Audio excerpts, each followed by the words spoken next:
Nk'ibisanzwe uyu munsi mbahaye ikaze ndetse nifuje kubana namwe, nishimiye kubana namwe muri uyu munsi.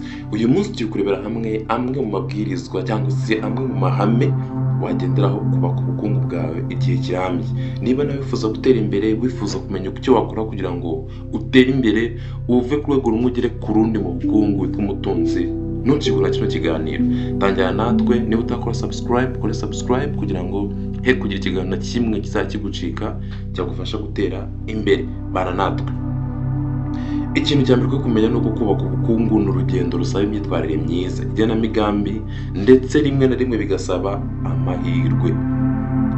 Ariko hari amahame amwe n'amwe yakunze kugaragarwaho cyangwa se kwibandwaho n'abantu bageze ku gasongero cyangwa se bageze aho twifuza kugera mu bukungu. Hari amahame amwe n'amwe bagiye bagaragaza y'ingenzi yagufasha nawe gutera imbere ukitwa umukungu. Byasaba